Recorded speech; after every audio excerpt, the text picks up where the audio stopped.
Assalamualaikum warahmatullahi wabarakatuh. Halo Sobat Dawis, kembali lagi dengan podcast Sahabat Dawis.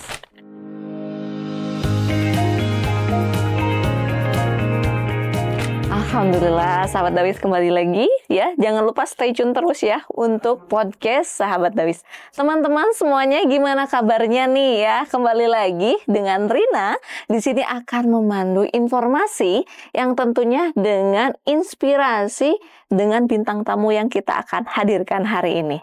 Teman-teman semuanya ya, jangan lupa ya. Ini adalah beliau merupakan salah satu ya bintang tamu yang dari awal saya kerja di sini beliau selalu hadir, ada loh, Masya Allah ya.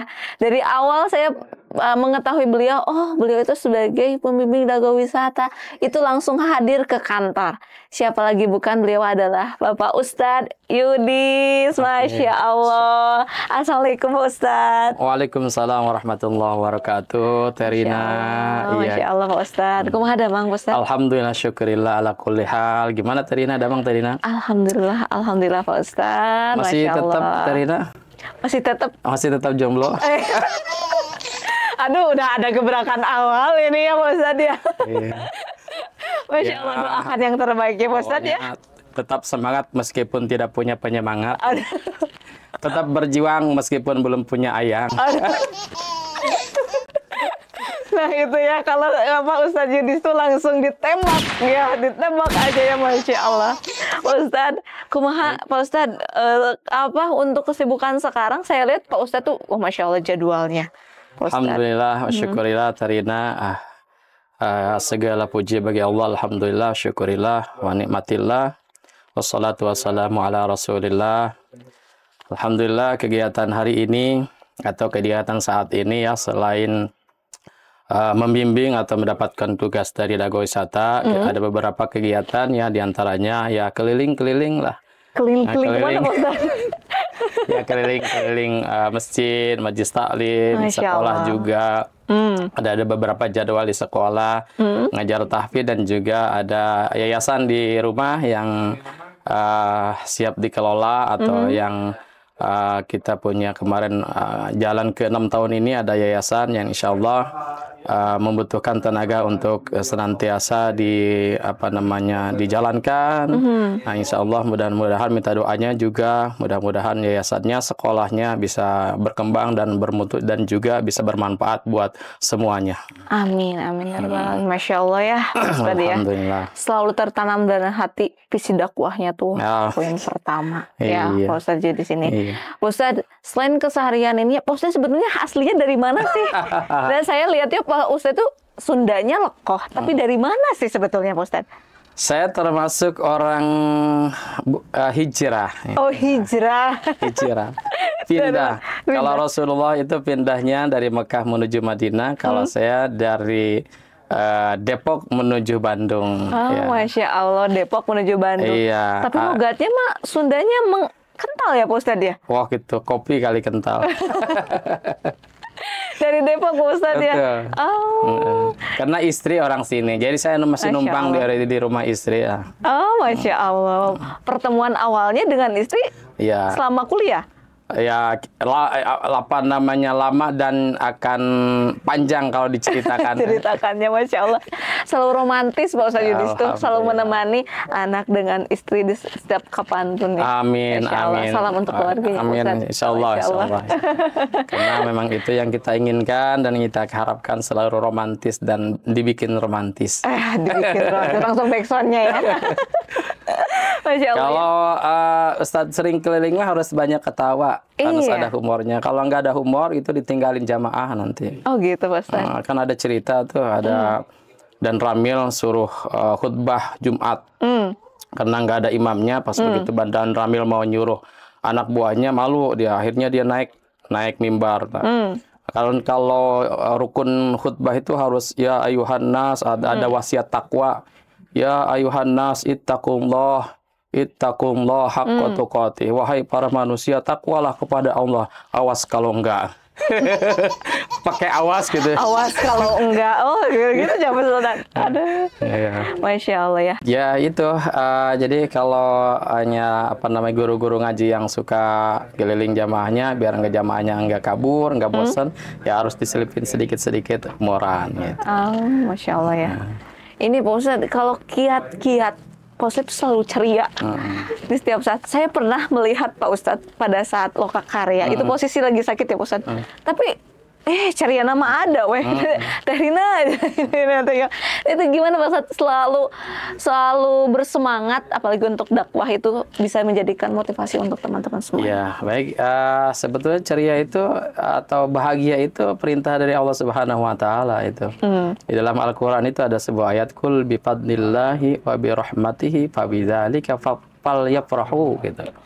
Katakanlah dengan keutamaan Allah, dengan rahmatnya Allah, maka berbahagialah. Falyafrahu, suruh bahagia. Suruh bahagia. Apalagi ini menyangkut tentang ibadah kepada Allah Subhanahu wa taala, ya, menjamu khidmat, melayani para tamu-tamu Allah, calon-calon tamu Allah, calon Rasulullah harus dibarengi dengan kebahagiaan. Jangan merengut atau jangan cemberut. Jangan galau. Iya, para jamaahnya juga nanti akan, ini ustadznya banyak masalah nih, banyak hutang jangan-jangan ya. Oh gitu ya Pak Ustadz ya.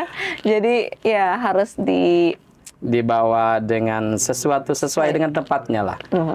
Kalau momennya kita terharu, momennya kita tadabbur, muhasabah, itu harus kita sentuh sanubarinya, kita sentuh sisi sensitifnya, agar ketika kita menyampaikan doa-doa muhasabah itu mereka terenyuh dan juga mereka menyadari tentang kesalahannya, kehilafannya, dosanya. Tapi sesekali ketika kita menjelaskan atas sesuatu yang agar tidak bosan, tidak jenuh, tidak suntuk, kita sesekali menyisipkan dengan keluh-keluh atau juk-juk agar mereka merasa nyaman dan mereka terhibur gitu. Oke. Karena kan nyaman-nyaman dari segi komunikasi Betul. Komunikasi terjalin, akhirnya Masya Allah ada kedekatan dan membangun silaturahmi lagi ya. Betul. Pak Ustadz ya. Masya Allah. Nah Pak Ustadz nih, saya mau tanya awal mula Pak Ustadz Yudis ini kenal dengan Dago Wisata itu kapan sih Pak Ustadz? Awal mulanya. Oh iya, ini jadi flashback lagi ketika pertemuan yang ku dambakan. Itu lagi Iwan Fals kan ya? Oh, Iwan Fals ya? Bukan. Siapa? Roma Irama ya? Benar. Roma Irama. Oh, kira itu lagunya Dul Sumbang. Roma Irama. Sadar Pak Ustadz. Awal mulanya kapan nih Pak Ustadz? Awal mulanya itu sebetulnya awal mulanya kita dapat rezeki, terus juga sama istri niat untuk umroh. Dan saya sebetulnya jauh sebelum umroh itu sudah pernah haji di tahun 2011, tapi waktu 2011. Bujangan. Ya. Langsung. Waktu bujangan ya. Waktu bujangan udah pernah haji, jadi itu karena qadarullah kita dapat undangan oleh Allah Subhanahu wa taala untuk bisa berumroh dan membawa istri waktu itu. Ya alhamdulillah. Nah, sepulang dari umroh ini beberapa bulan lah dapat tawaran untuk tes interview, dan kebetulan Dago juga memerlukan tambahan amunisi pembimbing ya. Akhirnya kita ngikut tuh. Wah, itu pas interview luar biasa, ada kenangan khusus saya tuh. Deg-degannya luar biasa, mengalahkan ketika ketemu dengan malaikat Israel kan. Masya Allah, Bosan. Gimana? Mengalahkan, Masya Allah. Itu awalnya tuh di tahun kapan interviewnya? Tahun 2018 kalau nggak salah. 2018. Iya, itu lanjut ya ceritanya begitu di interview kaget tuh, deg-degan, grogi, sampai saya itu begitu ditanya nggak ngeblank aja, nggak tahu apa-apa. Yang saya pikirkan pertanyaannya manrobuka aja gitu. Kayak mau ditanya malaikat ini ya Pak Ustadz ya. Tapi qadarullah, wasilah dari itu ya. Inilah wasilah dari itu ya, alhamdulillah ternyata Pak Haji Dodi dan juga Pak Kiai Badoy mempercayakan saya untuk bisa berkontribusi, ikut andil, membimbing, berkhidmat, melayani para tamu-tamu Allah dan tamu Rasulullah Sallallahu Alaihi Wasallam. Ya mungkin di tahun 2018 lah, 2018-nya awal mulanya. Ini Pak Ustadz, awal mula ini saya ingin menjadi pembimbing. Backgroundnya ini sebelumnya dari apa? Jurusan apa nih Pak Ustadz untuk? Iya, saya kan alumni pesantren. Saya dulu setingkat sanawiyahnya di Banten pondoknya. Terus juga setelah itu setingkat aliyah dan seterusnya itu di Jombang, di Jawa Timur, di Madrasatul Quran. Saya basicnya Al-Quran. Masya Allah. Al-Quran. Jadi sampai sekarang praktisi guru tahfidzul Quran. Ya. Iya, Masya Allah. Kalau ininya ya, selain ada di rumah juga ada yayasan yang perlu sentuhan untuk dikembangkan, tapi dari yang lama itu, yang setelah saya keluar itu ya ngajar Quran, praktisi Quran, jadi ngajar tahfidz, ngajar tahsin, itu makharijul huruf, fasohah kalau saya kenal gitu seperti itu. Jadi apa namanya, itu background mungkin background pendidikannya ya. Tapi seiring berjalannya waktu, saya diberikan kepercayaan oleh Pak Haji Dodi dan Pak Kiai Badoy dan juga manajemen dago wisata. Alhamdulillah, syukurillah kita sudah beberapa kali ikut membimbing dan berkhidmat untuk melayani tamu-tamu Allah. Masya Allah ya Pak Ustadz ya. Jadi awal mula ya gitu ya, awal mulanya. Ini mungkin Pak Ustadz ya, awal pertama membimbing dengan dago wisata. Awal pertama membimbing dago wisata. Jadi ada satu doa nih, Masya Allah. Doa ketika saya haji. Nah, ini cerita mungkin salah satu runtutan yang nyambung. Ketika saya haji di Multazam, saya pernah berdoa ketika mau pulang, ya Allah, ini saya sudah haji, sudah berhaji dengan biaya, dengan usaha, dengan biaya, dengan dana. Nanti suatu saat saya akan kembali ke sini, saya minta sama Engkau ya Allah, jangan sampai, atau saya minta sama Engkau ya Allah, saya ke sini dengan atas izinmu dan dengan atas undanganmu, itu aja. Jadi alhamdulillah qadarullah, mungkin itu salah satu doa yang diijabah oleh Allah Subhanahu wa taala ketika saya pergi haji di tahun 2011 itu. 2011. Jadi doanya itu salah satu doa yang mustajab, yaitu di Multazam itu. Masya Allah. Itu haji umur berapa? 19 tahun ya? Enggak, sudah kurang lebih mungkin di 20 lebih. 20 lebih. Masya Allah. Sampai akhirnya menjadi pembimbing dago wisata, itu ya salah satu doanya ya. Iya. Terutama betul. Dengan doa orang tua ya. Betul, ya? Itu pasti. Karena sesuatu yang orang tua, apalagi saya merasa bersedih kalau diceritakan atau ditanya tentang orang tua, karena salah satu orang tua saya, khususnya ibu, tempat keramat saya minta doa itu setelah kepulangan haji, karena saya bareng dengan beliau. 2019 itu? Ya, 2011 itu saya haji dengan beliau, dan beliau itu subhanallah pengen haji itu bareng dengan saya. Ketika diajak sama ayah saya itu haji, dia nggak mau. Pengen sama anak. Dan pengen sama saya. Jadi qadarullah mungkin ini sudah suratannya ketika ibu saya di sana tuh luar biasa manjanya. Makanya ketika beliau dipanggil oleh Allah Subhanahu wa taala itu ketika pulang haji dan belum sempat 40 hari, beliau sempat sakit sehari 2 hari. Itu beliau menghembuskan napas terakhirnya betul-betul di bangkuan saya. Jadi masih sekarang tuh masih teringat gitu. Masih saat-saat beliau menghembuskan napas terakhirnya masih teringat. Jadi subhanallah. Jadi kalau diceritakan atau ditanya tentang orang tua udah. Terutama ibu ya. Ya, itu udah. Karena doanya luar biasa. Doanya luar biasa. Keramatnya itu luar biasa. Insya Allah ya pasti. Iya, kalau teringat ibu pasti ya. Semuanya itu mengingat kebaikan orang tua yang telah mendidik awal kita ya. Apalagi ini Pak Ustadz, selama di hembusan terakhirnya di pangkuan beliau. Betul. Ada kata-kata yang sampai saat ini, ini mungkin ya.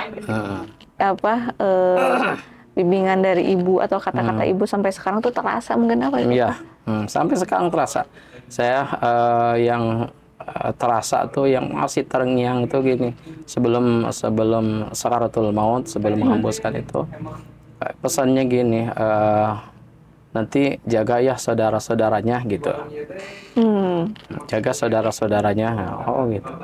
Oh ya, jadi sampai sekarang itu masih terngiang, masih ini. Ya kalau bisa jangan nanti kalau tinggal jangan jauh-jauh gitu. Itu yang salah satu pertimbangan memutuskan hijrah ke sini agak berat tuh sebetulnya, wasiat almarhumah itu. Oke.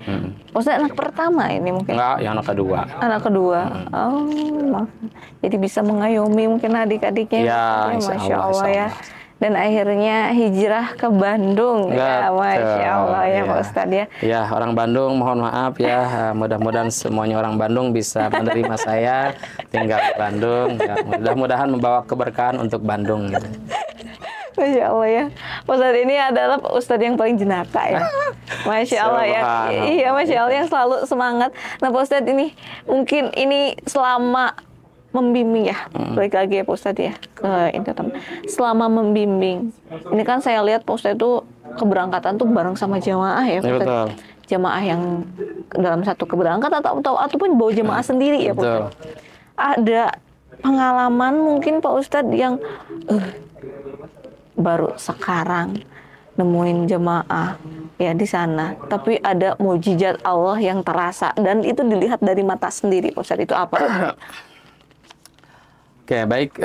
Tentu saja kalau setiap keberangkatan itu pasti mempunyai cerita berbeda ya. Betul, karena ini dari saya bertanya kepada Ustaz siapa dan sebagainya, Masya Allah punya pengalaman yang berbeda. Pengalaman dan cerita berbeda. Iya. Ada cerita yang mungkin salah satunya adalah, makanya saya ketika mau berangkat itu tolong Bapak Ibu semuanya jamaah, mumpung kita masih di tanah air, sebelum berangkat sok kita saling memaafkan, saling ikhlas mengikhlaskan, saling ridho meridhokan. Mungkin ada sebagian kata-kata kita, ada perilaku kita, ada tindak tanduk kita, ada dosa kita yang belum termaafkan, yang belum terhapuskan. Khususnya mungkin kalau suami dengan istri, istri dengan suami, mungkin tetangga dengan tetangga, orang tua dengan anaknya, itu sebaliknya anak dengan orang tuanya. Makanya sebelum itu saya biasanya wasiatkan kepada para jamaah. Nah ini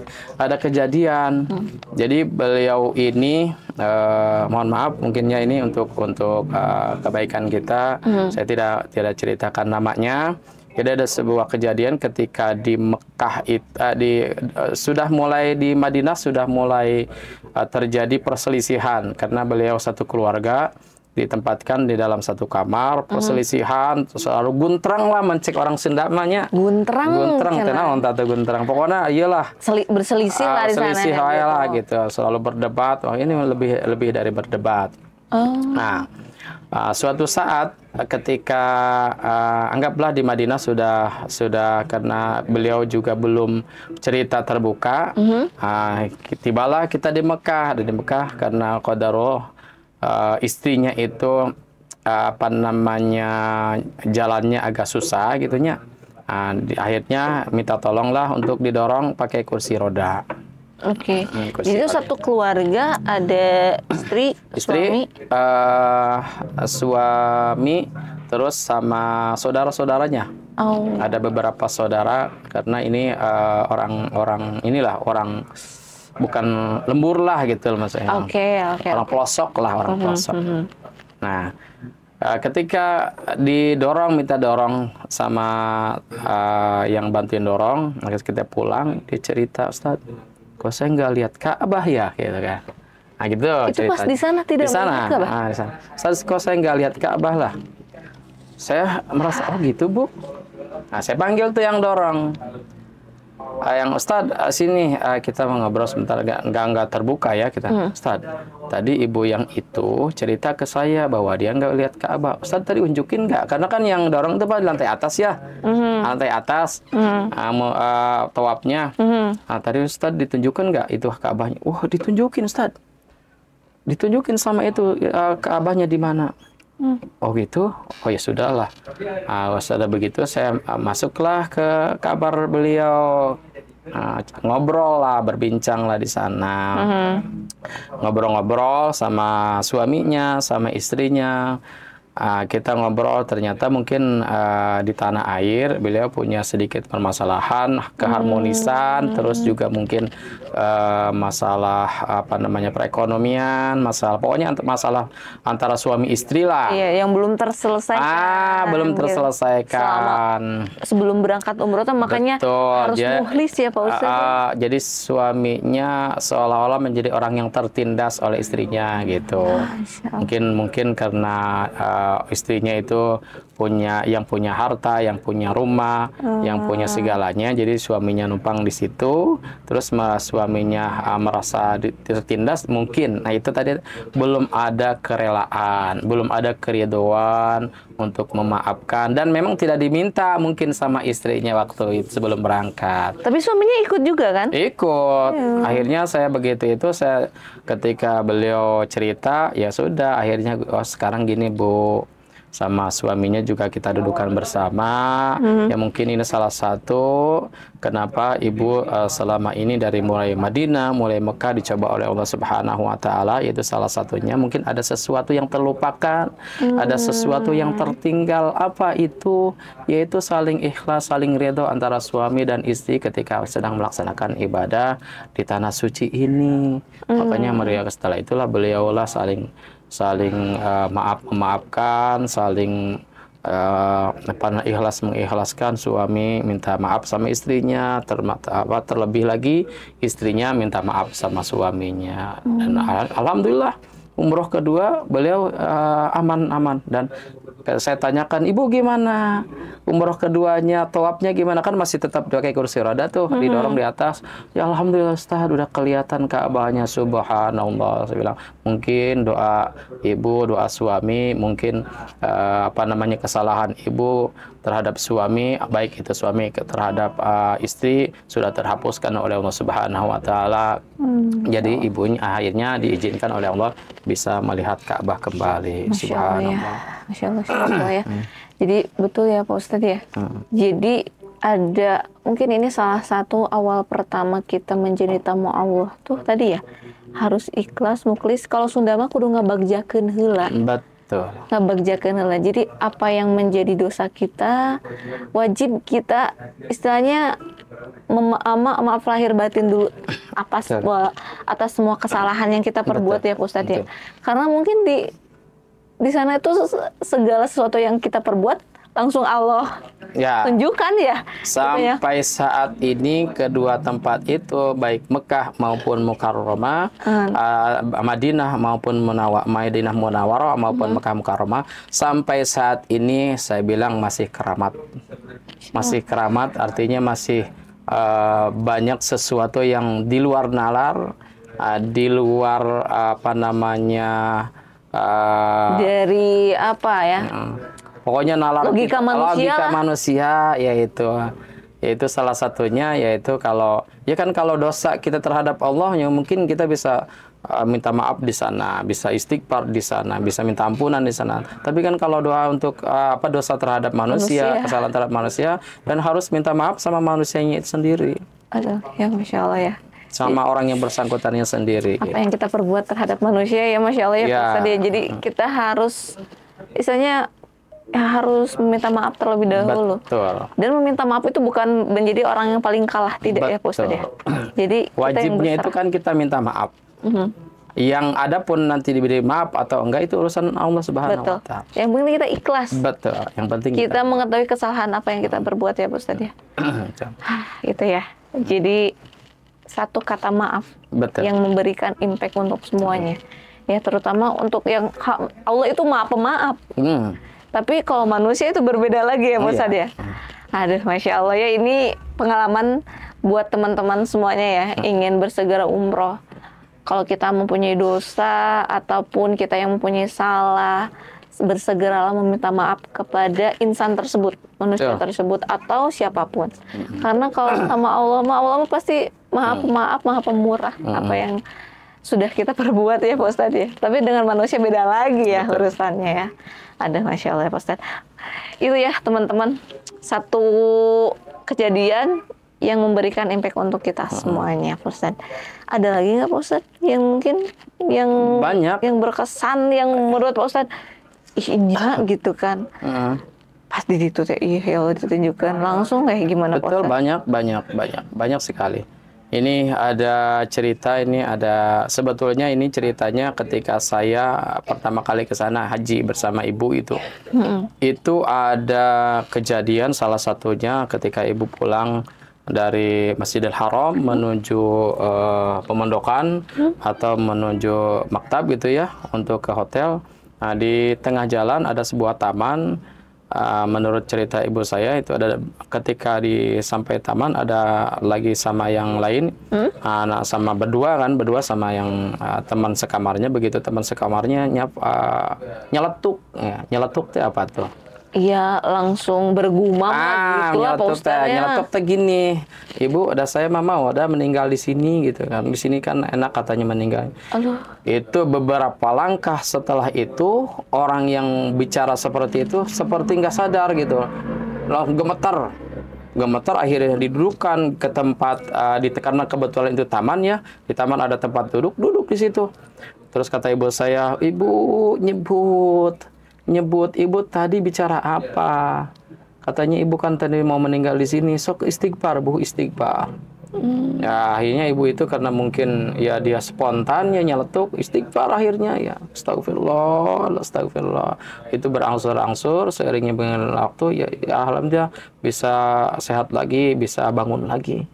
Itu ada kejadian yang saya alami saya alami ketika di Masjid Nabawi, ketika sampai ini bersama ibu saya. Subhanallah, mudah-mudahan Allahumma yarham. Mudah-mudahan Allah rahmati ibu saya ya. Jadi ketika kita beberapa 2 hari menjelang, kalau nggak salah besok sudah mau ke Mekah. Pagi ini ibu saya mau ke Masjid Nabawi. Saya ketemu kan di kamar, saya tanya, ibu mau kemana? Mau ke Masjid Nabawi, mau sholat zuhur. Nah, agak ini berangkatnya agak pagi.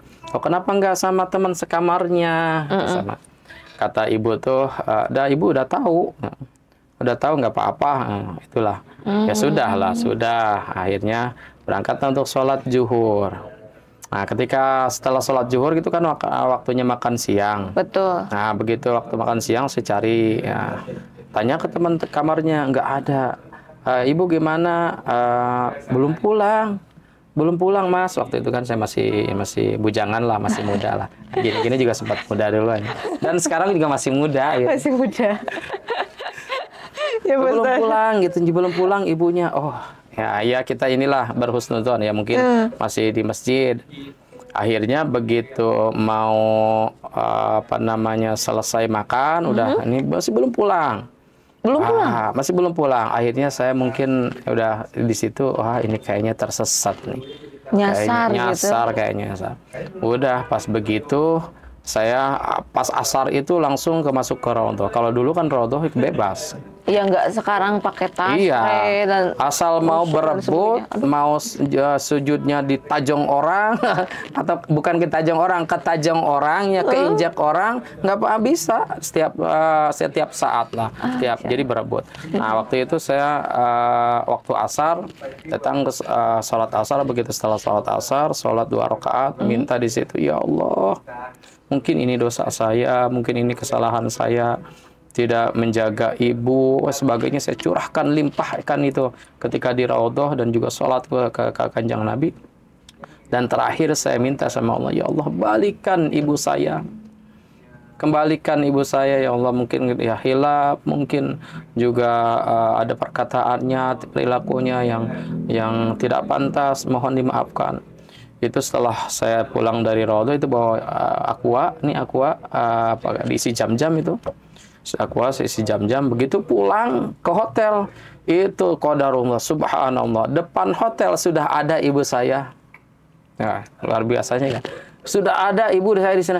Tanya, ibu kesini sama siapa? Di antara orang. Tapi orangnya udah nggak ada.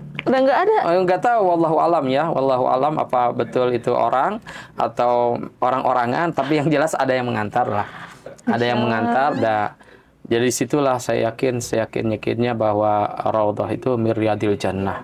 Ma baina baiti wa mimbari raudhatum miryadil jannah. Oke, Pak Ustadz ya. Kalau untuk kenangan yang paling terlucu selama ini bukan itu lucu ya, aya wahewenya pada saat umroh teh cenanya yang bikin jadikan ini ya semangat juga mungkin ya Pak Ustadz. Ini ada nggak Pak Ustadz? Oh banyak juga, di samping sesuatu yang mengharukan atau juga sesuatu yang kayak kocak gitu ya. Kocak lah gitu itu ya. Kalau saya setiap mau pulang, kalau ngebimbing itu biasanya kan kita ada briefing, pembekalan untuk atau apa namanya briefing kepulangan lah. Nah di situ biasanya sering saya tanyakan kesan-kesannya. Di antaranya beberapa jamaah. Ya di antaranya kepuasan jamaah itu ketika berada di tanah suci, itu kita akan testimoni atau kita tanyakan, enggak semua sih, beberapa jamaah. Itu dan ada ketika atau suatu saat itu saya ketika tanyakan akan kita kalau kepuasan itu betul-betul dijaga betul-betul customer excellence tuh pelayanan jamaah itu. Nah, di antaranya yang saya apa namanya tekankan kalau kepada jamaah itu kalau berada di tanah suci, khususnya mungkin di Masjidil Haram, di lingkaran Ka'bah, sok yang kangen pokoknya yang kalau kangen sudah nggak ada hukumnya, misalkan mau ngegabrug atau meluk Ka'bah mangga, mau sholat di Hijri Ismail, hayu gitu kan, mau nyium Hajar Aswad, hayu gitu kan. Itu kalau memang bisa, kalau memang mampu, hayu, nggak apa-apa. Itu selagi kita berada di lingkungan Ka'bah, selagi kita berada di Masjidil Haram. Cerita ketika suatu saat itu saya akan ada satu rombongan untuk mencoba mencium Hajar Aswad gitu kan. Begitu itu saya tanyakan, gimana Pak? Wah Bapak Ustadz susah, saya udah desek-desekan, udah pokoknya apa namanya adu sikut nggak bisa, hanya bisa nyabak aja misalkan. Oke, udah bagus Pak. Yang lainnya, wah Ustadz saya sudah mau nyium nih, udah mau nyium tapi kebentar lagi Ustadz.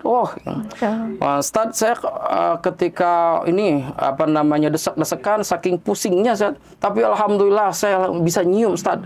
Saya itu kelihatan pokoknya hitam-hitam, saya cium. Betul Ustadz, Bapak betul nyium Hajar Aswad? Betul, itu pokoknya agak hitam, ada lubangnya, saya cium. Oh betul, tapi pas begitu saya lihat, oh ternyata ketiak orang Afrika Ustadz. Oh iya sampai gitu. Ada bahasa itu real Mbak. Enggak. Oh kirain teh. Enggak, jadi banyak kejadian-kejadian yang lucu. Dia mungkin disangkanya kan ada juga tuh yang tempat apa namanya ketika sudah mau sampai gitu, sampai nyium, akhirnya tidak bisa. Ada yang salah cium juga ada, banyak. Ada malah bukan salah cium lagi, malah dicium orang juga ada. Iya, ada pas begitu ya nyium Hajar Aswad, misalkan yang di sini lagi mau nyium juga ada cium orang. Makanya kalau madorotnya gitu ya Pak Ustadz. Ya. Makanya ya kalau yang ini aja ya. Ya. Kalau mau mangga, kalau enggak juga kan melihat. Iya, nggak apa-apa. Itu mah hanya banyak bentuk tabarukan saja, bentuk kepuasan. Ya kalau bisa, kalau mampu, mangga. Tapi kayak saya biasanya kalau orang-orang yang kepengen cium Hajar Aswad diberikan triknya tertentu. Karena saya juga, kalau saya kan orangnya penasaran. Dulu tuh akan kalau kita mau nyium Hajar Aswad banyak calo-calo tuh. Kalau ya, dulu. Betul Pak Ustadz, itu sampai ada di vlog teman-teman atau di vlog lainnya gitu kan. Iya. Mau nyium Hajar Aswad, ternyata bayar gitu kan. Kalau saya nggak kayak gitu, saya diliatin, saya perhatikan itu calo kayak gimana sih. Bisa orang bawa orang nyium Hajar, betul dibawa tapi bisa nyium betul. Jadi ada triknya gitu. Ada. Oh, ada Pak Ustadz. Ada. Nah, itu gimana Pak Ustadz? Dia ada beberapa tim, mungkin ada 2-3 orang yang ada yang pembuka jalan. Oh, ada jadi nggak sendiri? Iya, nggak sendiri. Oke. Ya, ada juga yang kalau saya perhatikan, oh ternyata naiknya ke sini, ya jalannya ke sini. Pokoknya banyak lah. trik-trik yang itu. Iya, saya lihat juga kan itu kan dalam satu ritme pada saat awal. Kan gini ya Pak Ustadz. Ya. Jadi nggak bisa kita langsung nerobos dari sama ritmenya juga gitu ya Pak Ustadz ya. Tapi yang jelas kalau saya dulu itu kalau sering ke sana itu pasti kalau pengen banget nih itu bisa. Tapi dengan catatan itu kepengen banget. Itu dengan catatan minta sama yang punya. Ketika setelah tawaf 7 kali putaran itu kita sholat tawaf 2 rakaat. Nah disitulah munajat, ya Allah saya kepengen cium hajar aswad perjalanan kali ini sekali aja. Ya sudah, akhirnya kalau sudah minta, sudah keyeng, kalau bahasa Sunda sudah kemauannya kuat, akhirnya insya Allah itu ada jalan. Itu wallahu alam, itu pasti ada yang entah itu ngasih jalan, entah itu ngasih keringanan, pokoknya kalau sudah kitanya minta terus ta'alluq kepada Allah, berhubungan terus hati kita pengen banget nyium hajar aswad, insya Allah ada jalannya. Tapi kalau saya sarankan juga kalau hanya setengah-setengah kepengennya, hanya setengah-setengah inginnya, ya saya sarankan mending lebih baik gak usah. Ya gitu. Oke, baik Pak Ustadz. Nah, ini ada satu pertanyaan lagi Pak Ustadz. Sebetulnya ini request ya, request di luar dari alur ini ya Pak Ustadz ya. Nah ini ada salah satu, mungkin Teh sebetulnya saya tuh umroh bareng orang tua itu adalah cita-cita saya. Tapi gimana kalau orang tua saya itu sudah meninggal? Ya, saya tidak bisa merasakan nikmatnya ibadah dengan orang tua di sana. Nah mungkin ini Pak Ustadz ada ngasih motivasi ya, seperti apa sih gitu kan. Nah itu mengenai badal ya, badal umroh dan sebagainya, apakah bisa dijelaskan Pak Ustadz untuk insight-nya seperti apa? Ya, badal itu kan kalau untuk umroh, khusus umroh ini, kan ada dulu ada cerita, ada seorang perempuan datang kepada Rasulullah SAW, yaitu berniat ingin menghajikan orang tuanya, kemudian kata Rasul, ya udah kerjakan gitu artinya. Artinya kalau badal ini yang pertama itu karena kan umroh maupun haji itu adalah fardu ain pertama. Fardu ain wajib ya? Untuk setiap individu. Bukan fardu kifayah atau wajibnya bukan rombongan, tapi setiap orang itu wajib. Pada dasarnya seperti itu. Nah, karena kondisi tertentu, misalkan orang tuanya sudah meninggal, yang paling muttafaqun itu orang tua yang sudah meninggal atau orang yang sudah meninggal. Ada sebagian ulama yang membolehkan orang yang sudah uzur, sudah sakit. Ini juga ada ulama yang berbeda pendapat. Yang berbeda pendapat ini mengatakan kalau yang sakit itu bisa ada kemungkinan untuk sembuh. Meskipun kita menganggap bahwa itu tidak mungkin, tapi tidak ada yang tidak mungkin.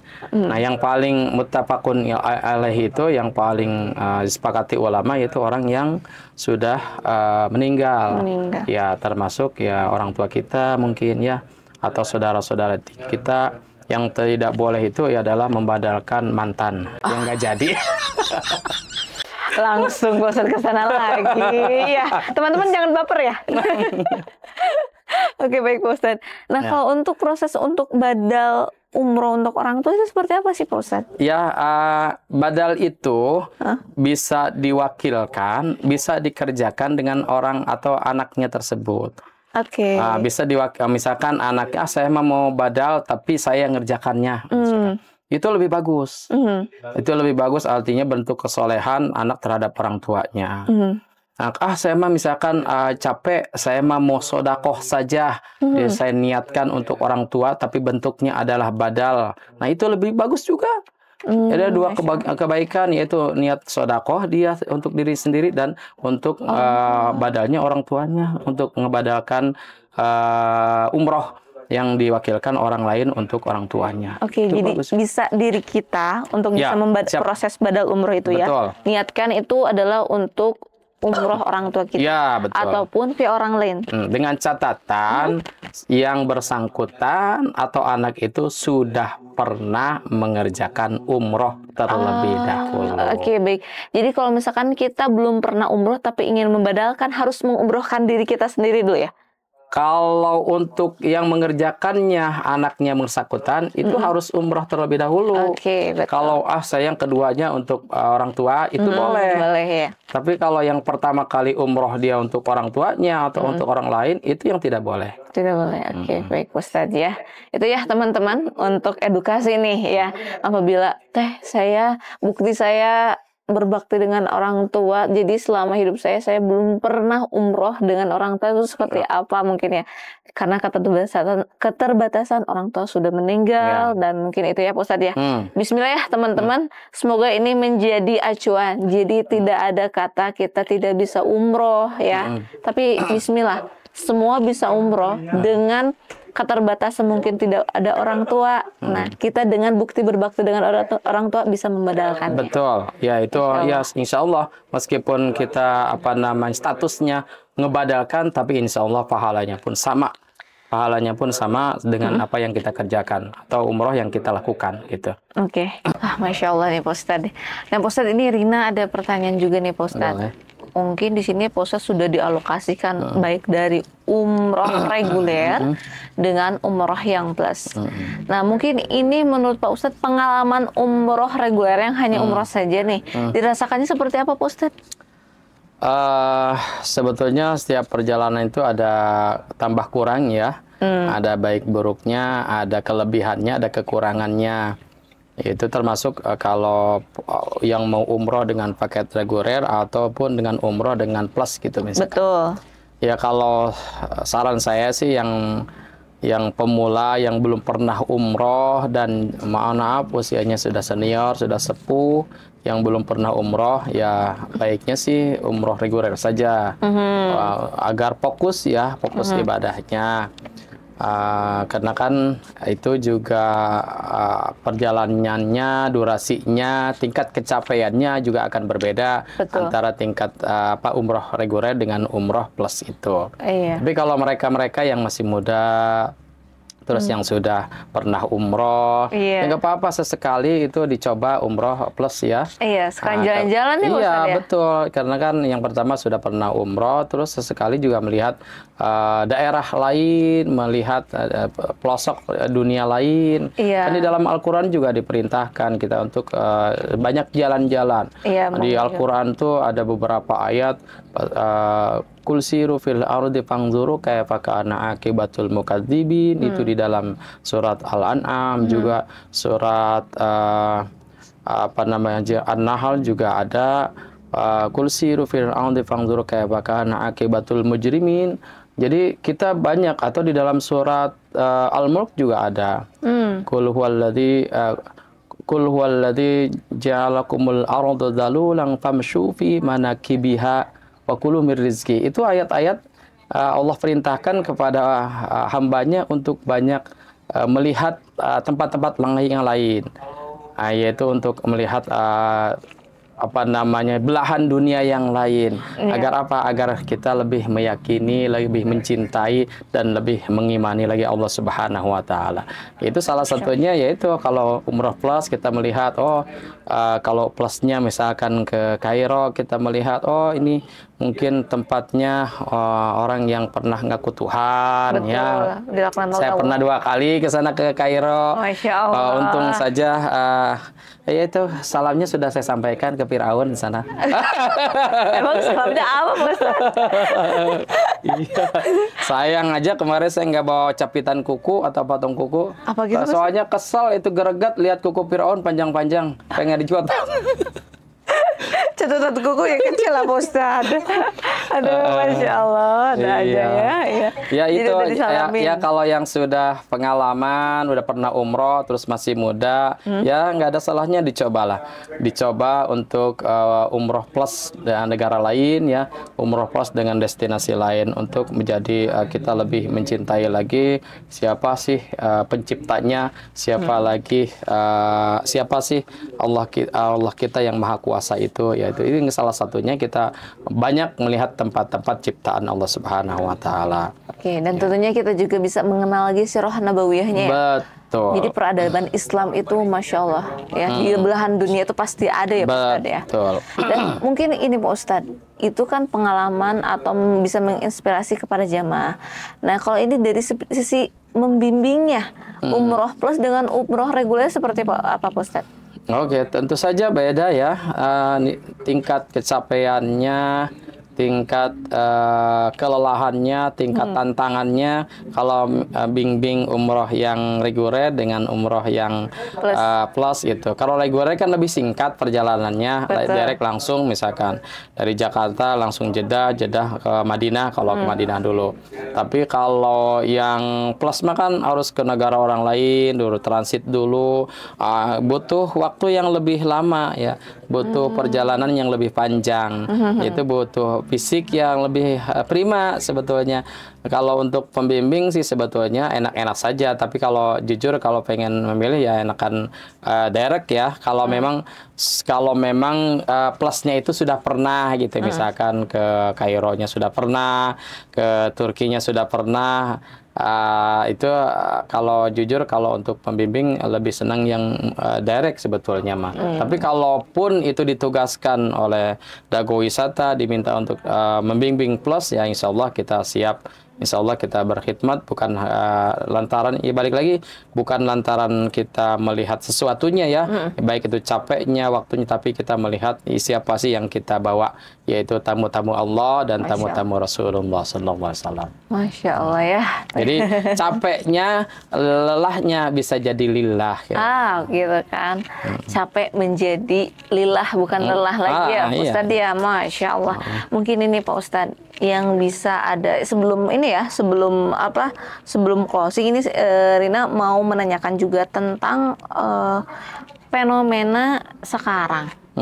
Fenomena untuk yang Masya Allah ya, sekarang berbondongan nih pemuda hijrah. Betul. Pemuda hijrah yang dari kacamata Pak Ustadz seperti apa nih? Baik, hijrah itu sebetulnya pada dasarnya ya kita merujuk kepada Rasulullah SAW. Itu Rasulullah SAW hijrah mulai dulu tinggal di Mekah, kemudian berpindah tempat atau hijrah menuju Madinah. Ya, setelah 13 tahun Rasulullah SAW berdakwah menyebarkan agama Islam di kota Mekah, namun responnya, dakwahnya dianggap kurang sukses. Kemudian Allah Subhanahu wa taala perintahkan Rasulullah SAW untuk hijrah dan pindah ke Madinah, dan luar biasa ketika pindah ke Madinah, luar biasa tanggapannya, luar biasa responnya penduduk Madinah, sehingga Rasulullah bisa menyebarkan agama Islam di Madinah dengan begitu cepat, dan akhirnya bukan hanya Madinah, Mekah pun ikut semuanya berbaiat kepada Rasulullah baginda Nabi besar Muhammad SAW. Nah, itulah mungkin hijrah itu kan pindah ya. Mungkin berpindah. Bisa ya, mungkin termasuk saya pindah dari Depok ke Bandung, ini hijrah. Nah, juga hijrah itu bisa diartikan adalah berubah. Berubah seperti apa? Yaitu berubah dari hal yang kurang baik menjadi baik. Berubah yang tadinya boros menjadi hemat. Berubah menjadi tadinya akhlakul sayyi'ah menjadi akhlakul karimah. Berubah yang tadinya pemarah bisa jadi penyabar. Berubah yang tadinya bisa jadi selalu nongkrong di tongkrongan, akhirnya sekarang berubah bisa duduk di pengajian. Yang tadinya mainnya diskotik, mall misalkannya, mainnya perapatan, akhirnya sekarang bisa berubah, bisa mainnya di masjid, di tempat baik-baik. Itu hijrah. Mana hijrah? Yaitu berubah. Itu berubah dari hal yang kurang baik menjadi sesuatu yang baik. Ya, sebetulnya makanya Allah Subhanahu wa taala menyenangi, bahkan mengagumi seorang pemuda-pemuda yang soleh. Dibandingkan dengan orang-orang yang sudah, mohon maaf, yang sudah senior, yang sudah ujur. Ya. Sebab apa? Yang tua-tua makan mau ngapain lagi? Mau balapan, sudah parewat misalnya. disangka ke balapan motor, disangka sayapnya yang bersuara, ternyata kulitnya pek anginan misalkan. Mau tawuran, ada gitu orang aki-aki ini misalkan ada panti jompo dengan itu semalam tawuran misalkan. Enggak ada. Nah, kalau pemuda kan memang saatnya seperti itu. Makanya di dalam sebuah hadis itu dijelaskan ada 7 golongan manusia yang nanti ketika akhir kiamat itu dilindungi Allah Subhanahu wa taala. 7 golongan. Nah, yang pertama adalah imamun adilun, pemimpin yang adil, dan yang kedua adalah syabun nasya'a fi ibadatillah, yaitu para pemuda yang pertumbuhannya, yang tumbuhnya yaitu dekat atau ibadah kepada Allah Subhanahu wa taala. Itu ada beberapa golongan lagi ya, kalau dibahas juga akan panjang. Jadi pemuda ini luar biasa, nanti akan dapat lindungan Allah Subhanahu wa taala. Dalam sebuah keterangan lagi di dalam kitab Ihya itu, kitabnya Imam Al-Ghazali, dijelaskan bahwa jabullah min syabin laysat lahu sobwah laysalahu sobwah. Jadi Allah itu merasa tersanjung, merasa kagum terhadap para pemuda-pemuda yang menghindari atau yang tidak terhindar dari sobwah. Sobwah itu adalah menuruti hawa nafsu. Jadi pemuda-pemuda yang tidak menuruti hawa nafsunya, Allah akan sanjung nanti ketika di hari kiamat nanti. Allah akan perlakukan dengan sebaik-baiknya. Makanya para pemuda ya yang sudah yang terlanjur, misalkan yang dari pergaulannya, lingkungannya, ayo kita bersama-sama, kita berbondong-bondong mendapatkan atau meraih rahmatnya Allah Subhanahu wa taala, mendapatkan hidayah Allah Subhanahu wa taala. Sebab kematian itu, mohon maaf, bukan, kita tidak boleh memponis bahwa kematian itu haknya orang-orang yang tua. Enggak. Nah, bisa jadi ada yang bertanya, Ustaz, ketika pengajian saya jelaskan kematian, Ustaz, saya masih muda, jangan bicara kematian. Oh, siapa bilang kematian itu haknya orang-orang yang tua? Enggak.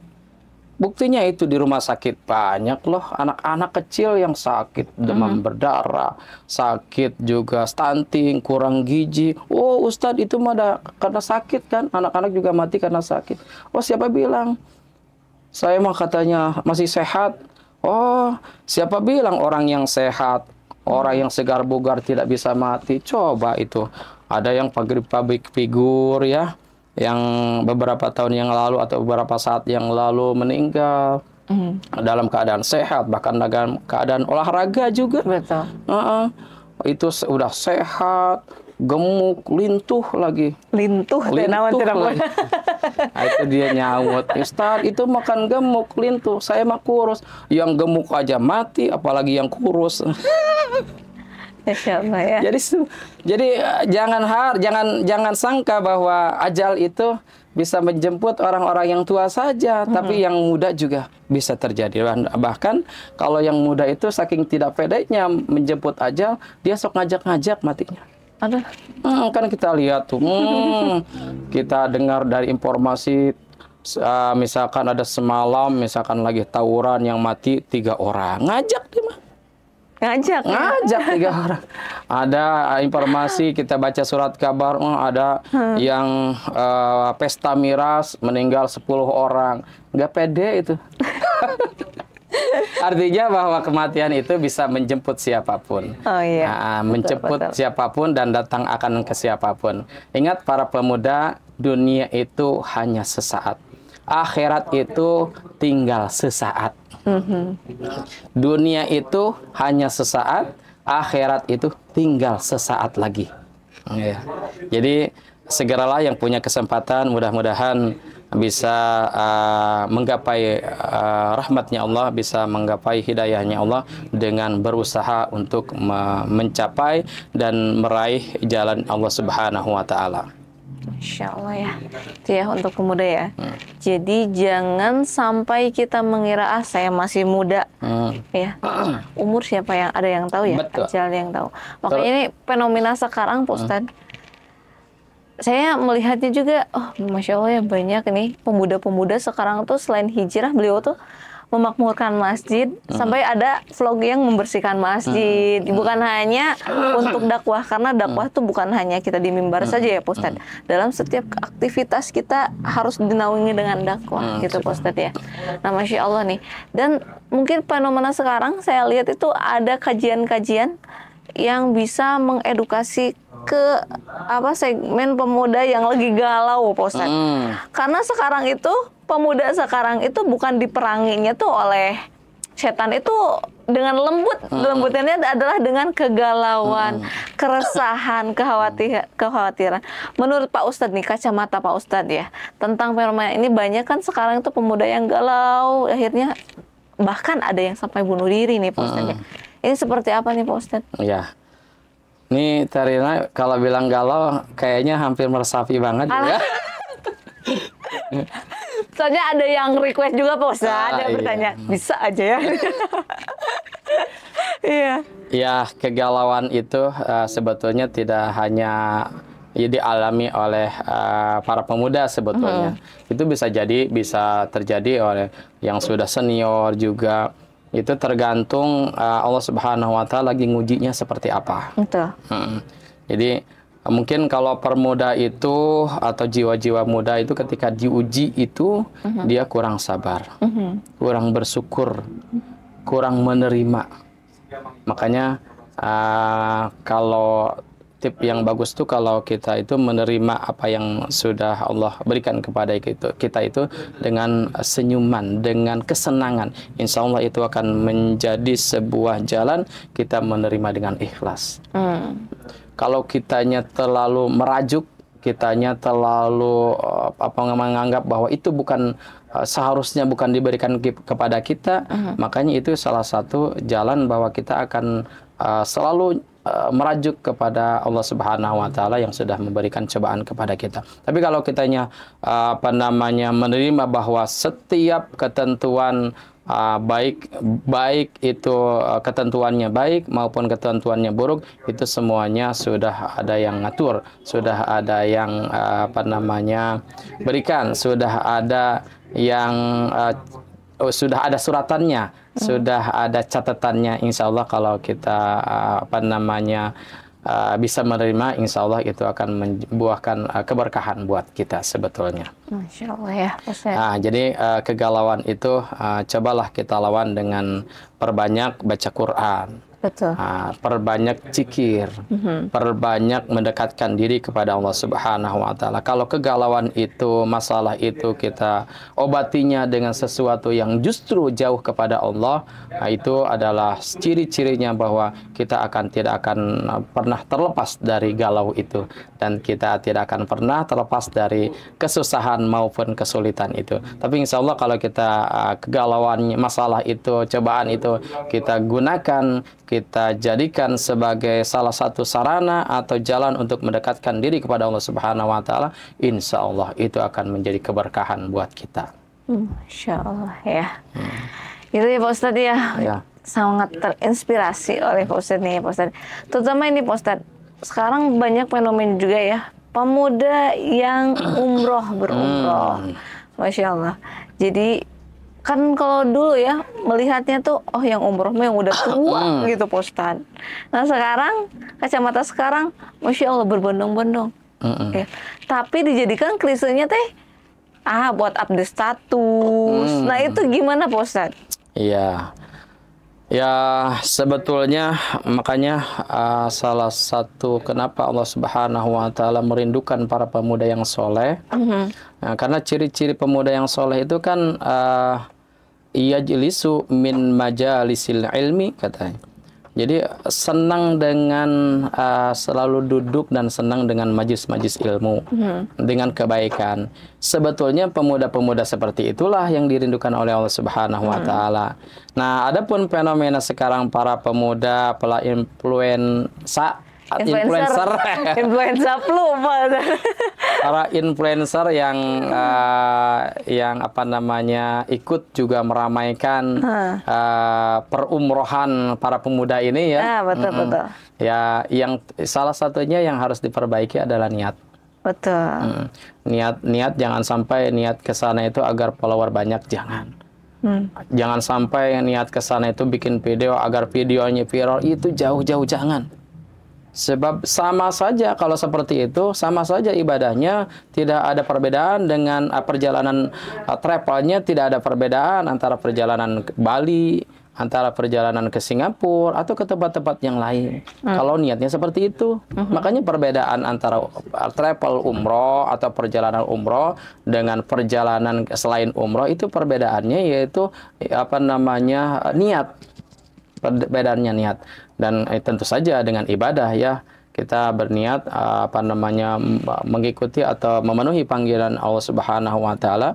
Dengan begitu ibadah kita diterima dan menjadi salah satu penyebab kita dihapus segala dosa-dosa kita dan penyebab kita untuk masuk surganya Allah Subhanahu wa taala. Jadi para pemuda yang punya niatan lain selain dengan lillahi taala, mohon maaf, kalau mau umroh perhatikan terlebih dahulu niatnya ya. Perbaiki dulu niatnya, jangan sampai ketika umroh sia-sia dan menyalahkan, ujung-ujungnya menyalahkan raudhah, menyalahkan multazam, menyalahkan ibadah umroh. Kenapa bisa menyalahkan? Katanya ibadah umroh itu kalau di sana ada tempat yang istajab, tempat-tempat yang apa namanya dikabul setiap doa. Kok saya doa di sini nggak ada satupun yang diijabah, nggak ada satupun yang diterima, nggak ada satupun doa saya yang dikabulkan Allah Subhanahu wa taala. Mungkin salah satunya itu niatnya yang berbeda. Ya, niatnya itu. Ibadah umrohnya artinya bukan ibadah umroh yang mabrur, tapi ibadah umroh yang kabur itu. Ibadah umroh yang apa namanya ditolak. Mardud ibadah umrohnya. Banyak kan orang-orang atau apa namanya yang ibadah haji, ibadah umroh bukan karena Allah Subhanahu wa taala, artinya apa namanya kemudian ibadah umrohnya tidak diterima oleh Allah Subhanahu wa taala. Bahkan ibadah umrohnya mardud bukan mabrur.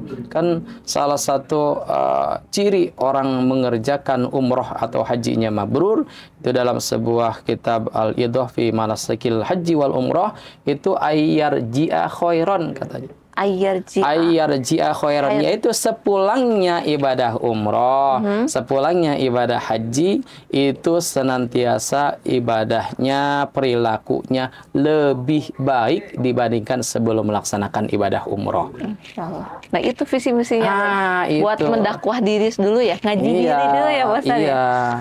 Ya, jadi umroh yang mabrur itu cirinya. Jadi kalau kita kan senantiasa semoga menjadi umroh yang mabrur, bingung umroh yang mabrur kayak gimana? Yaitu ayyarji'a khairan. Kalau pulang perilakunya, ibadahnya, sifatnya lebih baik lagi dibandingkan ketika sebelum melaksanakan ibadah umroh. Itu umroh yang mabrur. Masya Allah. Ya kalau pemuda mungkin pemuda kalau kita tadi singgung kalau pemuda, dia kalau pemudanya yang tadinya misalkan ibadahnya belang betong mungkin sholatnya, tapi ketika sudah selesai melaksanakan ibadah umroh sholatnya tambah bagus dan hubungannya dengan Allah dan manusia tambah bagus, insya Allah berarti memang dia ibadah umrohnya betul. Masya Allah nih Pak Ustaz Judis ya, udah inilah tamparan kerasnya buat teman-teman semuanya. Nah teman-teman, ini ada satu lagi nih pesan, semoga ini ada quote-nya dari Pak Ustaz Judis untuk mengikat semua teman-teman Sobat Dawis yang di rumah nih. Ini pentingnya ibadah umroh menurut Pak Ustadz, dan boleh kasih motivasi untuk teman-teman semuanya. Baik, para penonton, pemirsa sekalian, sahabat Dawis yang dimuliakan Allah Subhanahu wa taala. Umroh itu kalau menurut Imam Syafi'i dan Imam Ahmad bin Hambal itu umroh itu adalah wajib. Wajib, al-umratu wajibatun kal wujubil haji man istata'a ilaihi sabila. umroh itu adalah wajib sebagaimana haji, yaitu untuk mereka-mereka yang mampu di jalannya atau mengerjakannya. Jadi untuk para penonton sekalian, sahabat Dawis sekalian, mudah-mudahan yang menyaksikan podcast ini, yang menonton podcast ini, mudah-mudahan Allah Subhanahu wa taala panggil dan gerakan hatinya dan bisa menyambut panggilan Allah. Sebab semuanya itu sebetulnya dipanggil oleh Allah Subhanahu wa taala. Tinggal nih poinnya, tinggal kita ini merespon enggak panggilannya. Kita ini mendengarkan enggak panggilannya. Kita ini menanggapi enggak panggilan Allah Subhanahu wa taala lewat kalimat labbaik Allahumma labbaik. Yang kalau orang yang merespon, yang menanggapi, insya Allah dia akan bergerak. Bagaimana caranya? Yaitu bergerak. Mungkin kalau yang mau, saya pengen umroh, bukan hanya kepengen, tapi ada gerakan. Ada harokah, gerakan, yaitu mungkin bisa tanya-tanya dulu ke travel, khususnya travel Dago Wisata. Mungkin, saya mah pengen beli kain ihramnya dulu bagi laki-laki. Saya mah pengen misalkan rencanakan dulu umrohnya. Itu sesuatu yang diawali dengan gerakan. Itu responsif. Respon atas apa yang Allah panggil kepada hambanya. Makanya di dalam satu ayat Al-Quran ini, fafirru ilallah, maka bersegeralah untuk menuju Allah. Tapi kalau kita hanya, saya mah belum ada panggilan, nggak kayak gitu. Kitanya harus reaktif, kitanya harus respon, kitanya harus bergerak. Makanya kalau kita pengen sesuatu, misalkan ya kita pengen rumah, ya Allah pengen aja, Allah tuh akan melihat apa sih pergerakan kamu. Nah, minimal atuh gambar heula rumahnya. Minimal ya Allah saya pengen di rumah atau lokasi ini, dilihat dulu lokasinya. Itu Allah akan melihat pergerakan hambanya. Tapi kalau hambanya diam saja, saya menunggu takdir Allah aja untuk bisa umrohnya, menunggu panggilan Allah Subhanahu wa taala aja untuk umrohnya, nggak kayak gitu. Dijemputlah. Kemarin ada satu jamaah saya yang tadinya belum nggak niat umroh. Tadinya pengen nanya-nanya aja ke Dago Wisata, pengen nanya-nanya aja. Begitu sampai nanya-nanya, mungkin Allah Subhanahu wa taala gerakan hatinya, langsung daftar. Padahal dia belum punya uang katanya. Belum punya uang untuk melunasinya. Daftar aja. Akhirnya qadarullah, sudah karena itu ada gerakan dari yang bersangkutan, kemudian Allah Subhanahu wa taala sambut gerakan itu, akhirnya beliau bisa berangkat bareng saya. Masya Allah. Bareng Pak Ustadz? Iya, bareng. Masya Allah. Itulah teman-teman semuanya ya. Semoga dijadikan motivasi. Betul. Menjadi perindu Baitullah. Amin. Itu menjadi tamu Allah itu adalah sangat spesial. Kita tidak dilihat dari finansial, tidak dilihat dari waktu kapan dan pada saat kapan, tapi adalah kita harus menjadi digerakkan hatinya ya, dilembutkan Sambut hatinya. Panggilan Allah. Sambut panggilan Allah itu ya. Iya, dengan cara apa? Kita gerak. Gerak ya. Karena kesempatan itu dari Allah tuh yang tidak terduga-duga ya, Ustaz. Masya Allah. Jadi teman-teman semuanya ingat Allah ya. Yang Maha Memberi itu adalah Allah. Amin. Ya, jadi suatu saat, suatu kapanpun, saya tidak bisa, hanya Allah yang bisa memberi. Betul. Ya, Masya Allah ya.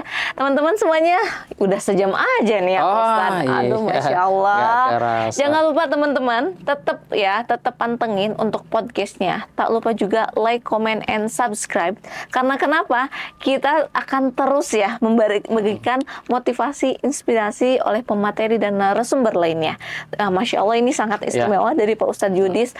Hatur nuhun. Sama-sama, Masya Allah. Sama-sama. Ya, ini Pak Ustadz mengundang sangat disiplin sekali waktunya, tidak terlambat dan mohon maaf nih Pak Ustadz ya. Mohon maaf juga saya minal aidin wal faizin ya. Mohon maaf apabila ada kekurangan, kekhilafan juga dalam penyampaiannya ya. Mohon maaf kekurangan dan kekhilafan mungkin datang dari saya, dan kesempurnaan itu datang dari Allah Subhanahu wa taala. Mohon maaf sekali lagi. Mohon maaf ya. Hatur nuhun Pak Ustadz. Ya, maaf lahir batin. Dan teman-teman semuanya juga saya mohon maaf apabila ada perkataan dan kesempurnaan hanya milik Allah Subhanahu wa taala. Akhirul kalam, wabillahi taufiq wal hidayah. Wassalamualaikum warahmatullahi wabarakatuh. Assalamualaikum warahmatullahi wabarakatuh.